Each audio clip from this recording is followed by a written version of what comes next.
What up, What Facebook up, Live? Woo! We're about to record yet another episode. Is this number 10? 9. Almost 10. 9, right, because that's how numbers Because work. 9 becomes 9 is 10, is the next one. It's before 10. How many would have had to do this then? Brian, what are you talking about? Oh. Anna, the yellow one is the sun. So as you can tell, we're a little loopy. End of the day, Tuesday. It feels like a Friday. It does. It does feel like a Friday. Because in a positive manner. I won't be in the office the rest of the week, so it feels like Friday. There you go. Or Friday for me is Saturday, so it feels like Right. a Saturday, except you're not here on Saturdays. Anyways, enough of our jibber jabber. We're about to get into a new podcast on success, Wealth and happiness. success, wealth, and happiness. See, she comes up with the titles, and I don't always remember them. So if we happen to say wappiness, just roll with it, okay? Yeah, like, don't be rude. It's a new one. But please do like, share the live video, or even after it's done, please go subscribe to the podcast. Apparently, we have people dancing up above us. This is awesome. There are drawbacks sometimes to good things. Right. Nothing is 100% positive. That's right. Anyways, so I'm going to go sit down, and I'm going to go kick this off. Do we have any viewers? Me. Awesome. Hannah is watching the podcast. So if you have questions, we can keep up with That's really meta. Okay. Red lines. That makes me nervous. Are we? Why am I falling off? Okay. Okay. You good? Sure. Okay. Okay, ready? 3, 2, 1. Hey everybody, you're listening to the Business Rising podcast, where we provide inspiration, education, and application for busy business leaders. I'm Hannah Bauer from the Phoenix 21 Creative Agency, and I'm sitting here with Kenny Lang, the founder. What up? What up? That is literally how we start every podcast. I know. It's always, what's up? And I go, what's up, Kenny? It's because we're gangsta. I think. History will look back on us as being agency OGs. I think we should get David to add a little wah when you said we were gangsta. Because when I tried to be cool, I got a wah added to my section of the podcast. And I just think you should listen to the people, Hannah. Okay. All right. And roll with it. All right. Cool. So Cool. So let's just well, we'll hop right in. That was the shortest intro we've ever had to a podcast, I think. Shortest intro, probably worst transition I think we made, to where it was just like, we don't have a good bridge here. Yeah, about that, we're about to record a podcast. Yeah, this is about a baker's dozen, bad. If you listen to the last episode, which was episode 8. Right. Yeah, because this is episode 9, which comes before 10. This is episode 9. That was the... We don't know what's going on. You're going to hear this in the background, okay, people? It's a really big woodpecker. Gary Vee says document, don't create. We are documenting our journey about losing coffee collars and our marbles. They might be playing marbles above us. We're on... I'd like to say we're on the first floor. There really is a basement floor. I don't know if anybody's alive down there, but on the second floor... It's the -1 floor. -1 floor, yeah. Yeah, skip straight past 0. Yeah. We have a floor above us, and I'm motioning like anybody listening to me can see what I'm doing. Facebook Live can't. If you go and watch the YouTube clip, you'll see what I'm doing. But like right above us in this corner, so literally over Hannah's desk, there's... I don't know if they have tap dance class... if they're collating a bunch of papers, just tamping them down. Oh. You got to get organized. Maybe they're working on their feng shui and they are hammering things. They're feng shuiing it up. Yeah, exactly. Who knows? They're probably decorating. Well, anyway. This was gonna be the shortest intro. I had to now redeem it's it, not. hold it back. Last week's was really long. This one isn't quite as long, but still, you know what? we're reining it back. We're coming back in, and we're just going to jump right into our topic. So we are talking about success, wealth, and happiness. And I feel like that title could be a little misleading because we're not talking about how to achieve these things. Not quite. We're kind of going, the main point is going at it from an angle as what the effects of these things are in people's lives and in the business realm. We'll get more to that and add a little bit more context around the title as we get into it. But why don't you go ahead and take it away and say what spawned this? So, obviously this is going to be released in 3 weeks? Yeah. Something like that. But as we record this, we are in the week following the suicide of Chester Bennington, from the lead singer, lead vocalist from the band Linkin Park, which has been one of the most wildly successful rock bands for the last 17 years, because Hybrid Theory, their like breakout album, which sold 14 million copies, which is insane. That's 14 times platinum. So that's a lot of platinum. You can make a full grill with that. But no, it was. I think it was Thursday is when they said that he committed suicide by hanging. And so it's just, I grew up listening to them, and so I'm still processing through it. Like, not that I knew him or anything, but it's like when you have a favorite TV show that's on for a long time, you almost feel like these characters, these people are part of your family, because, now with binge watching it may feel a little differently, but a lot of us grew up where there was a new episode released once a week. And that's still the majority of shows now, but you get this affinity for them. And I think music holds a special place, just because music, for so many of us that listen, it has a very, it's emotional. Yeah, it sparks a very visceral response from us. And for me, it was great because, a lot of times I think music can help us feel like we have a voice when we don't know how to have our own voice. To draw from another artist, Eminem, you'll hear in several of his songs that he'll say that even if just like one kid feels like someone else, was going through the same stuff, and he would use more explicit lyrics, but feels like they had someone else who was going through the same thing as them, or had journeyed through that and had made it out of a rough time, bad situation, whatever that happened to be, abuse, neglect, anything else in between. And so it just got me thinking, it's like, this isn't limited to just like at-risk youth.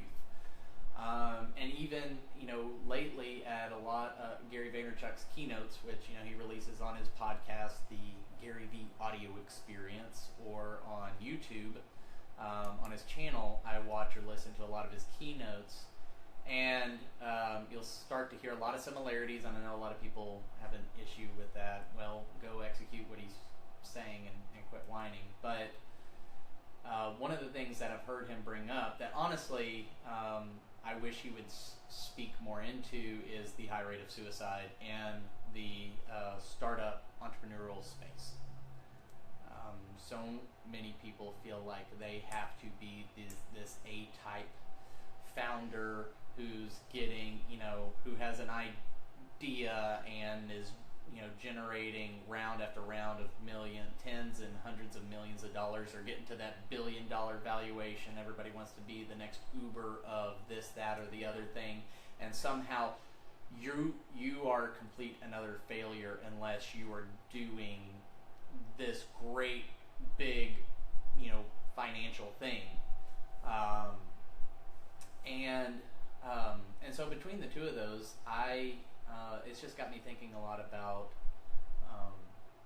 how do I measure success? How do other people in other businesses measure success, because if success is financial, then there are plenty of business people and musicians, artists who have done that. You know, Chester was one of those. I mean, certainly, I think he had made enough money with the band to last him a couple of lifetimes, just because they had been not just brilliant by having, you know, hit after hit, but they had been prolific. I mean, 17 years of consistently putting out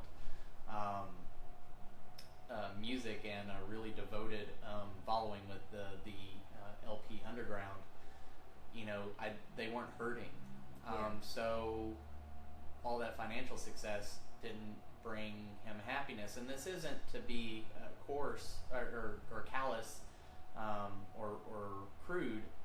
I mean, definitely my heart hurts for his family, his bandmates, friends, people like that.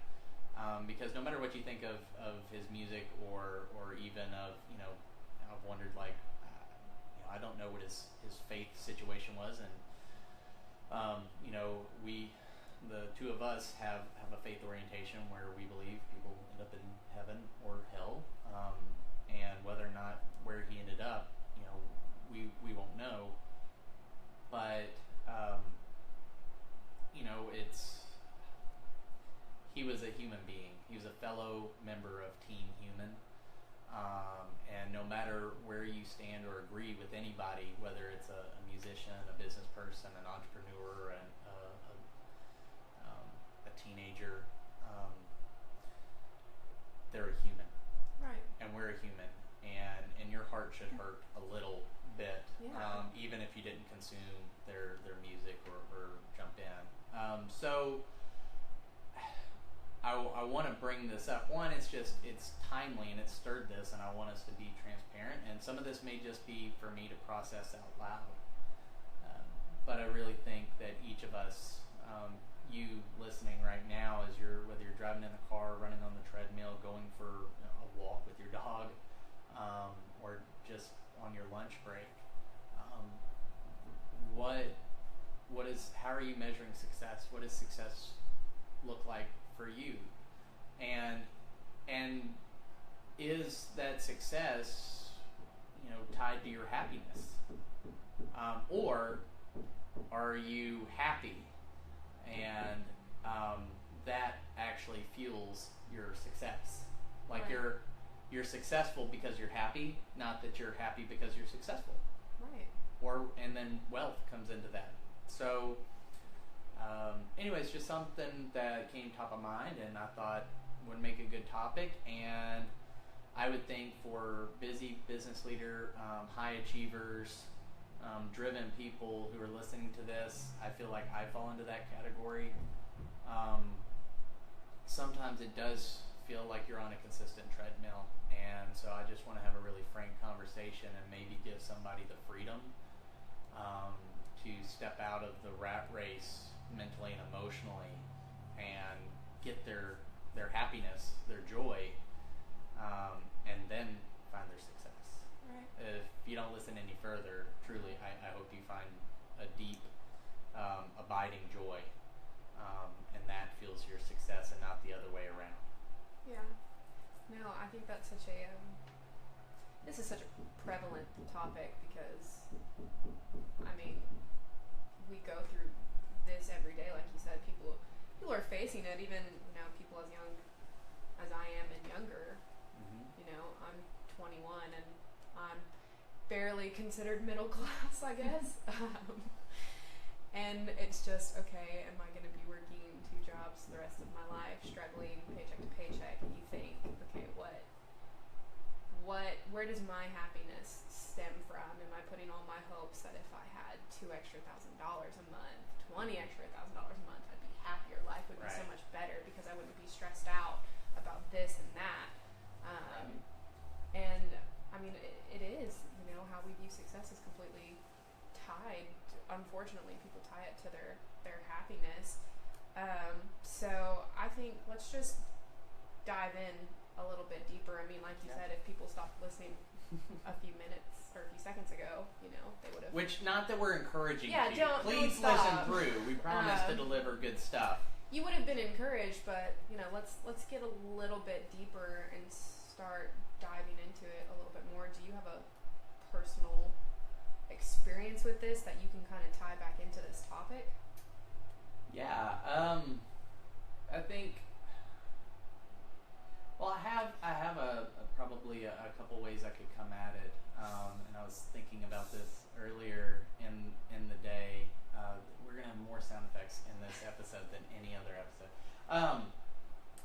But you know, when I was actually younger than you, and I was in college, I equated success, my happiness, with relational success. And because I lived in a codependent lifestyle, whether that was with a girlfriend or close friends, how those relationships were going deeply impacted my happiness. And to be quite honest, I've dealt with suicidal thoughts and thinking that the only way to stop the emotional pain was to end my life. And thankfully, I'm still here and kicking, and didn't take that route. But I can certainly empathize with those thoughts to that there's no options left, which I will say honestly are a lie. But early on, it was relational success equated happiness, and then later on, as I started to get more into graduated college and got into the work world, it was title and income. And did that somehow make me happier if I could just have a better title, even if I didn't get a raise, which actually studies show that a lot of people will take a better title over a raise, which I'm here to tell you, you know, title is the lowest level of leadership. So it's a position, it's not influence.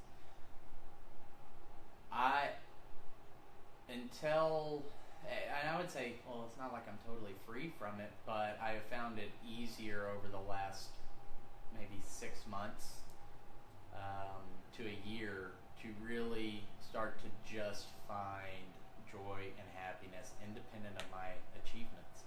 Now, I can be very achievement oriented, and I don't necessarily think that being achievement oriented is wrong or bad. So I don't want anybody listening thinking, oh, well, I'm just the wrong kind of person. Like, I'm not saying that. You just have a different view of the world, which it might be similar to mine.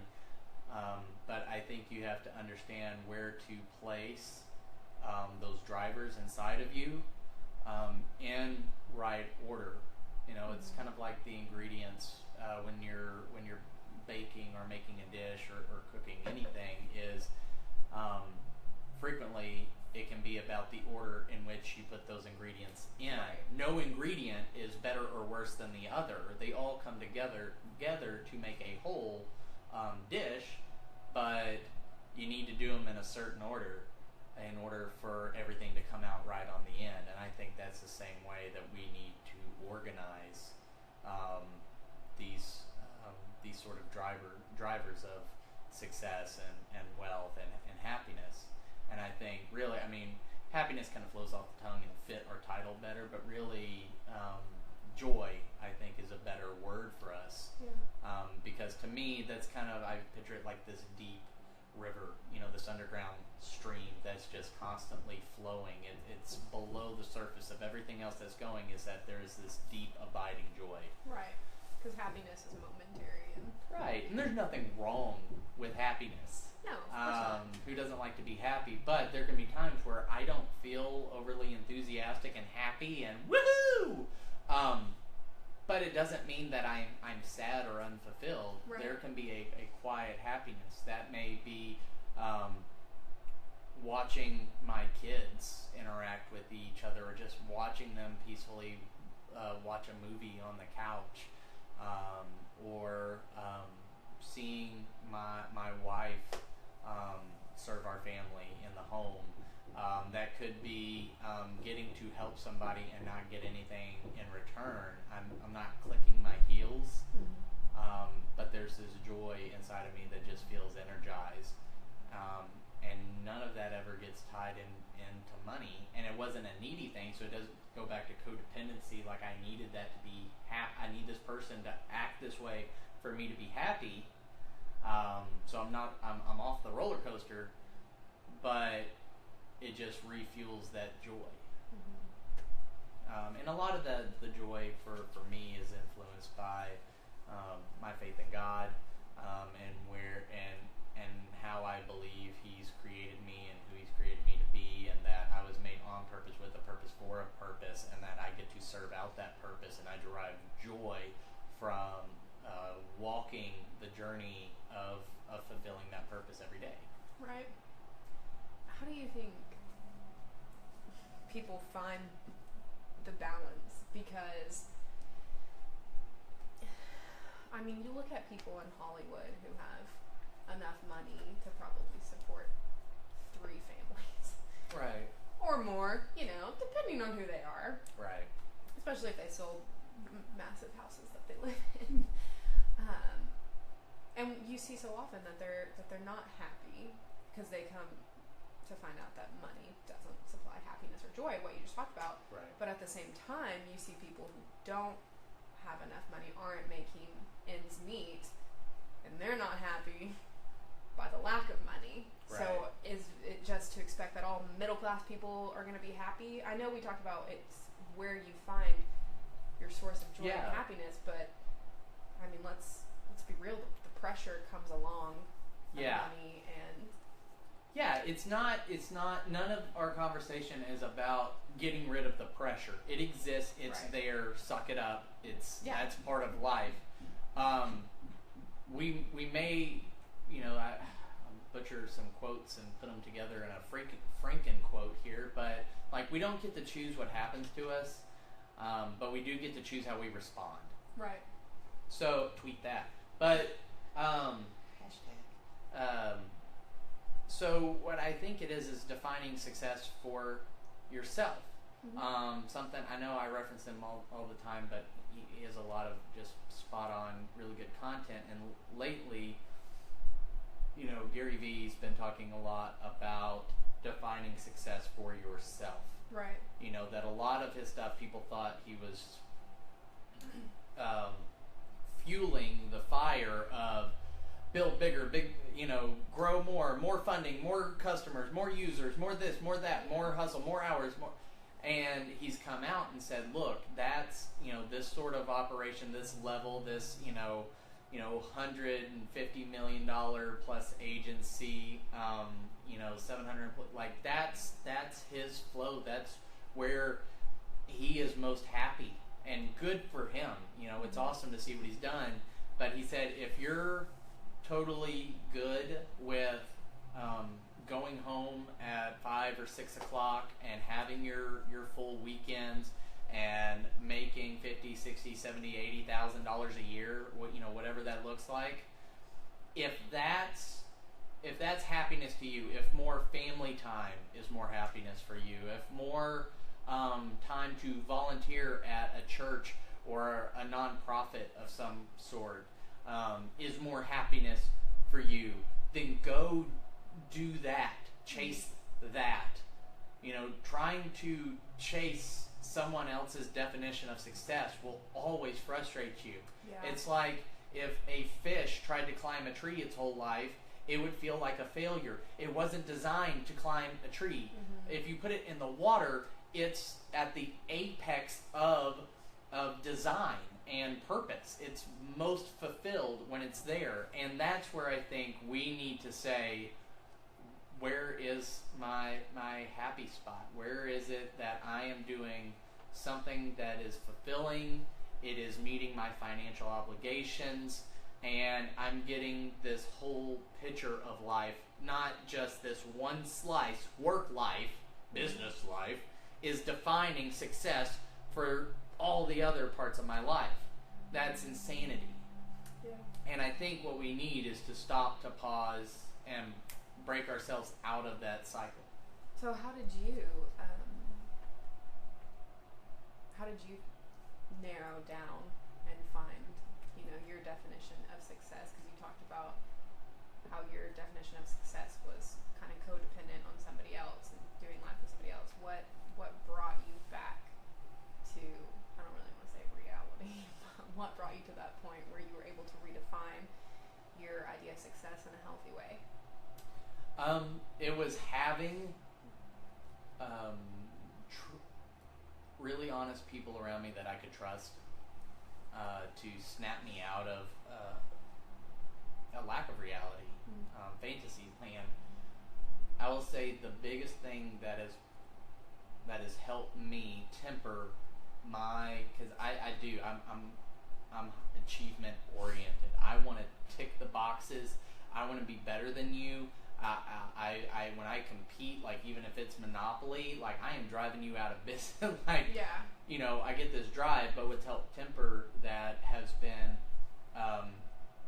not having expectations on people or things. And when I do that, and again, I want to sound like I'm regurgitating Gary Vee stuff, but I'm telling you, even independent of his material's been an encouragement on this point, but for me has been releasing my wife, my kids, my friends, my business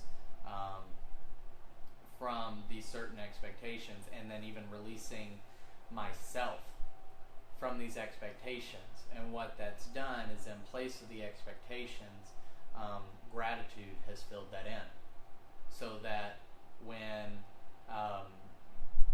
small things do happen.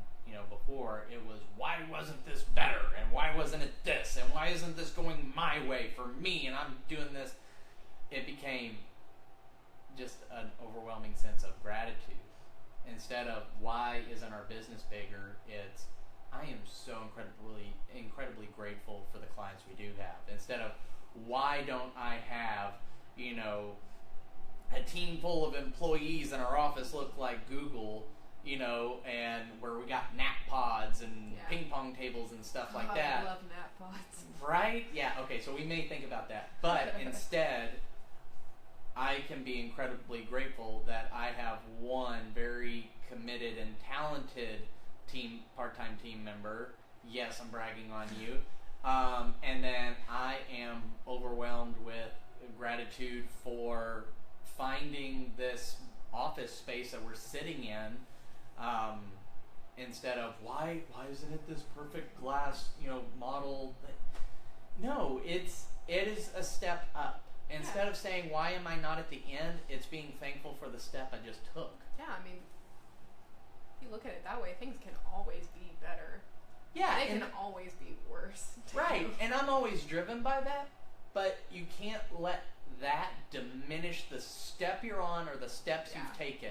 If you don't have any gratitude for those, your journey's going to be short, and it's going to be really effing frustrating. Right. Yeah, I agree. What do you think?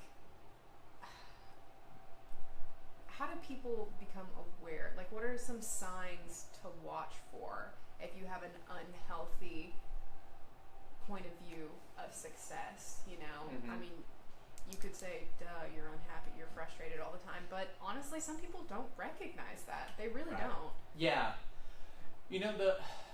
I was listening to the Story Brand podcast with Donald Miller, and they're right now, the last week and this week, they're doing a best of 2017 so far, and so it's been nice to get a refresher on some of the episodes they're doing. But one that I was listening to today was a snippet from Stephen Mansfield, and he has a book about why great leaders fall. Like, he runs a consultancy group, and all they do is come in after there's been some big, moral failure, ethical failure as politicians, business leaders, pastors, all these prominent men and women who have royally messed up in some way, shape, or form. their group comes in and helps with crisis management, PR, and stuff. And so what they started to do, he said, after about 20 or 30 of them, they noticed that there was about 8 to 10 warning signs. And he says what's tricky is, he goes, it's a two-edged sword, because they're all soft signs. It's not like this hard and fast thing that you can track. So this is me trying to go from memory, but some of them were like being out of season. And that one's just like you held on to a job too long. You should have. Right. It's kind of like, I think of that athlete that should have retired, but they kept playing too long. But that may mean that you made some obligation to only do something for so long, whether volunteering or working extra hours at work or something like that, and then that turned into the norm. Like, you can be out of season. One of them is isolation, which I get big on. Like in our church and different things, is killing isolation. You'll start to notice this withdrawal from their social support system, and that's family and friends, and if they belong to a community of faith, and they're starting to show up at less things. They're not returning text messages and phone calls. Isolation is a key. And then those were the two that stuck out to me. Again, I think they ended up with a final list of 10, so I would definitely recommend anybody go listen to that podcast if you want a quick overview, or go check out Stephen Mansfield's book. I don't remember the title, but we'll have it in the show notes, or at least a link to his website where you can read more about it. But there are definitely going to be some subtle, what he called soft signs, which are just kind of like emotional signs, these subtle indicators. Yeah. In business, we have KPIs, or key performance indicators. Like, this indicates that we're doing well or poorly, or there's growth or an opportunity, or we need to fix something. Well, there's key performance indicators when it comes to emotional stuff. You can't track them on a chart. Yeah. Really, yeah. Most people are. I mean, some social psychologists probably can, and that's okay and that's cool. But for the rest of us, we kind of have to lean into our EQ and just keep an awareness about us. So it sounds like, to avoid hitting this, I don't know how we want to define it, that breaking point, I guess, is if you're hearing this, you need to sit down and really ask yourself, okay, how do I define success? What brings me joy? And just kind of start from there. But let's talk about that a little bit more, just so there's more clarity around it. How do you start implementing these things? Right. So one thing that, and this was, I don't even remember who suggested this, is on the Entree Leadership podcast, and I only remember this one thing from an hour-long conversation, but was talking about thankfulness as an activity, as a safeguard. And so he would talk about, like, families who would sit around the table and list out what are 3 things that you're thankful for. So I've started doing that with my kids on the way to school, or sometimes if we're in a car ride, and everybody picks 3 things. What are you thankful for today? And honestly, it's a great way to break us out, because there are times I wake up and I'm in just a crappy mood. But doing that with the kids, because sometimes I'm trying to get them to do it and not kill each other, and get them out of the truck and into the cafeteria and everything like that. But sometimes we have enough time to where they're like, "Daddy, you go," or "You go first." And the times that I've done that, it has just snapped me out of that attitude, that mindset. Yeah. So I would say, if you want something hyper practical, in the morning, just practice and say it out loud. So if you're in a carpool or something where you're around people, just wait for a right moment, find the timing, but out loud say, "Today I am thankful that I have a job and I'm not jobless. I am thankful that I am thankful that my spouse loves me. I am thankful that I woke up in a house today. I am thankful that there's gas in my car. I am thankful that there are people who love me. I am thankful that I get to make a difference in my workplace. I am thankful that I get to volunteer my time with this nonprofit. Whatever it is, and make it different each day. And yeah, you're going to come back around to some things, and make it specific. Not, I am thankful for life. Like, okay, I get you where you're coming from. I am thankful that I woke up with breath in my lungs today. Yes. Yeah. That is a good one. That's a good base one. You should be thankful for that.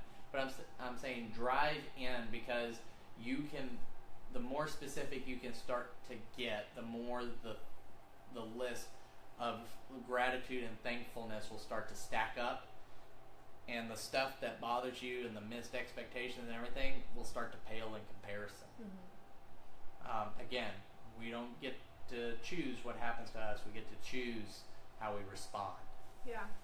And this isn't ridiculous. I feel, some people will be like, I don't really need to do that. But honestly, even if you haven't hit that point where maybe success is driving you crazy and you're getting frustrated or stressed out, it's better to start implementing them now before you reach that point than Yes. waiting until you reach that point and having to take a step back and possibly losing some stuff, losing Yeah. a relationship, losing customers, losing money, Yeah. this is, so I feel like it's something that everybody can start implementing in their life, whether you work at a fast food restaurant or you work at a multi-million-dollar company. Yeah. That's just something that's, as we've been talking about this topic, has really started stirring and making sense to me, that it's not something I need to talk about with you or just talk about with you. It's something I need to do as well, even though I'm only 21 and don't have as many frustrations possibly as a 50-year-old businessman who's been in the business world for 30 years. Yeah. Right. And that's the thing, is we all have our own, we're all on our own journeys. We all have our own misfortunes. We all have our own struggles. And so everybody's is going to be different based on who they are, what they can handle, and the choices that they've made and different things like that. But the cool thing is that it's never, you're never too far. Yeah. You're never too far gone. It's never too late to turn around, to make a change. The other thing I would say is whether you feel like you're stressed to the point and you're on the verge of a breaking point, or you feel just on cloud nine on top of the world, is engage with some people very close to you that you can meet with and speak with brutal honesty with. In some cases that may mean an actual licensed professional counselor. I went to one on 3 different occasions, from 19 through 21, for different things, and then I've been able to develop a network here where we live in Tyler, with men who have permission to speak brutal honesty into my life, but who I also know I can go to and share openly the most god-awful thoughts and problems and things that I'm really wrestling with, and trust that is a safe space. And honest to God, it saved my life. Right.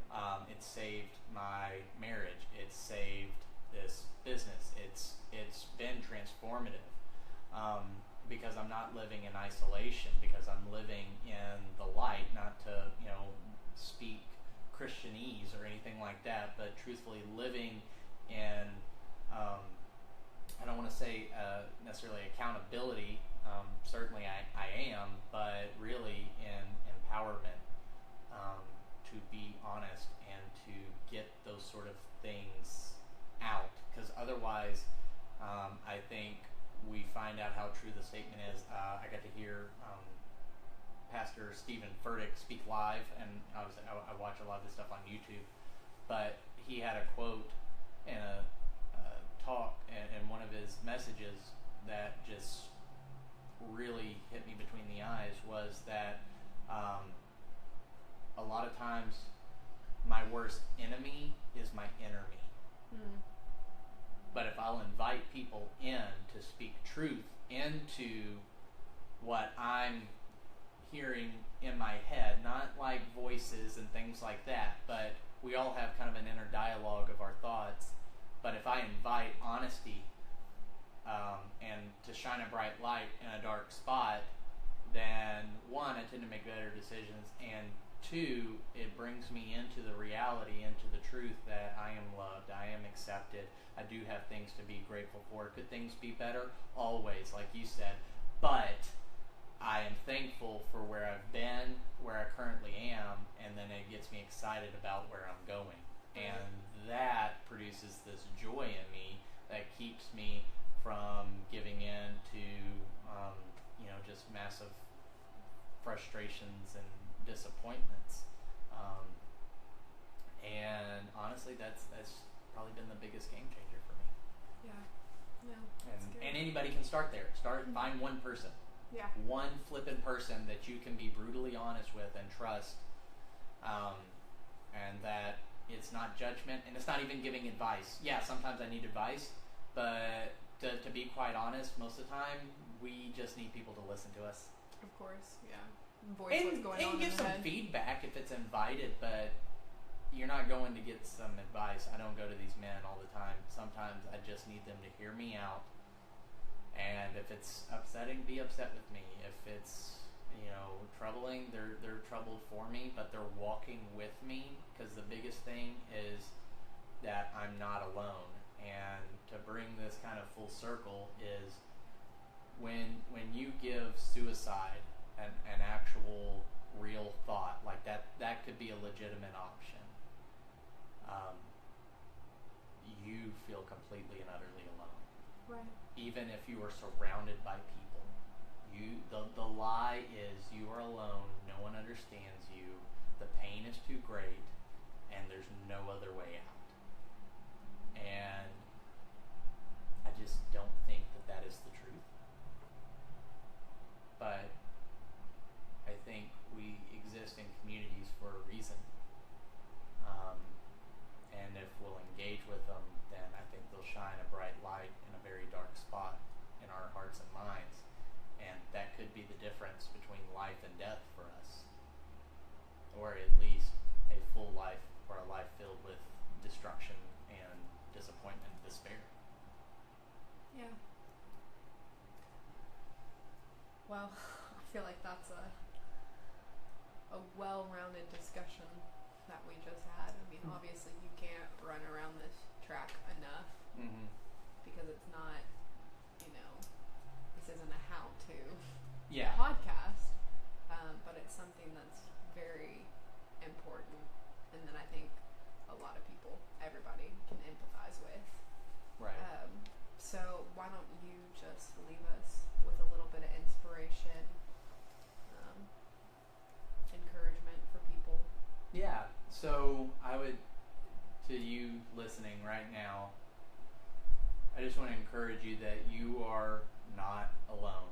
Things are not as bad as they seem. There are people around you that you can reach out to. And if you don't feel like you have that person already in your network, Start a podcast. yeah. But I want to encourage you to extend and expand that network. If you have a background or a history in faith, I would encourage you that God through people was a saving grace for me, and I'm not here to force my beliefs or my faith on you. And one thing I do want to offer, and I've offered this on Instagram or Facebook before, which on Instagram you can find me at the Kenny Lang, and that'll be, or on Twitter at Kenny Lang, and those links will be in the show notes. But if you need someone to talk to, if you're thinking, man, I really want to talk this stuff out, but I don't feel like I have someone who will listen, who will understand, or someone who is a safe place. Because I get it. There's some people that I thought about talking to, but if they had knowledge of this thing that I'm dealing with and struggling with, it could color how they see me in these other circumstances or these other relationships. And so sometimes it honestly is easier to talk to somebody. If you need somebody, I'll be your somebody. I will be there.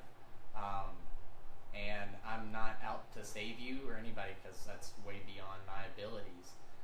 But I can be a start. So I want to extend that to anybody listening. I don't care how far into the future this is. You can find us or find me and get a hold of me. So if you need prayer, if you need someone to listen to, if you need someone to hear you, as I've told a bunch of friends and people, if you need someone to listen to you yell, scream, and curse, then I'm your guy. You're not alone, and you don't have to be. And so right now, what I want to do is remove your excuse. So you no longer have an excuse to say nobody cares and nobody will listen, because I will. So it's up to you now. But I hope that this has helped you, whoever you are, no matter where. If you feel broken, like you're breaking, or even on top of the world, we can all use somebody who cares. Yeah, of course. And not to end this on a somber note, we're about to go into our shout-outs and thank some people. Yes. Talking about that thankfulness. We are always thankful for David, the engineer, who puts this podcast together with masterful skill. Also, shout-outs and gratefulness for the incredible creativity of Quietdrive. What? And Illenium, keeping it fresh. I don't know where that came from, so deal with it. But we have links. You can find them on iTunes, Spotify, Soundcloud. Find their website, follow them, like their music, like their pages. Definitely some good tunes to jam to. Good tunes, yeah. And thank you, Hannah. You're welcome. For being the most excellent host that we could hope for. You were quite welcome. And shout out to the people who popped into our Facebook Live video. Yeah! We had couples in there, and if you were not one of those people, you can be one of those people in the future. Go like our Facebook page, and it will let you know when we are going live in the future. And you could watch this if you want to go back and see what we look like at this point in time. This is a pretty good one. Yeah. Pretty expressive, pretty fidgety today. It is. So. Totally. So the video's on Facebook, and then also living on YouTube, which our YouTube channel's blowing up. It is. People are watching stuff, which is, the main point of YouTube. We don't just put them on there hoping nobody watches it. Right. Hope I'm a loser. Okay. Well, everybody, thank you so much for hanging in there with us during this episode. Hope it was encouraging. As always, that's what we aim for, is to encourage, or really to inspire, educate you, and give you applicable advice. Boom! Stay dropping knowledge. Anyway, guys, it's been fun. It's been a pleasure. Again, this was the Business Rising Podcast, and you were sitting with Kenny Lang, the founder, and Hannah Bauer. So until next time, keep rising. Boom! All right. What's up, Facebook Live? So we know that was a different one, and we're okay with it because we don't. As long as you're okay with it. Actually, no, not even if you're okay with it. No, We're still I don't okay even with care. No, I do care, but not enough to make any changes. So yeah, we don't want to sound like every other business podcast because nobody needs just another thing to listen to. And we're going to intermix some different things like that. So not that we're going to have such a heavy topic. Not every time. Not every time, but we're certainly not afraid to step into it. Exactly. Did you have something? Nope, I actually just said exactly what you said. But, as well, since we saw people were on there, don't be afraid to drop comments. Did we get any comments? We didn't get any comments. I'm going to go look. We didn't get any comments. We got Chris Bauer joined. So. Hey! Rachel said something, but not to me. That's probably me. That's my aunt. Rachel? Rachel, yeah. Why can't I get any love? Thanks, family. Could I at least get a like? Can a brother get a like? Okay. Wish that was in the podcast and David could go. Mwah, mwah, mwah. You really want Anyway, bye Facebook Live. We'll be back next week. Keep rising.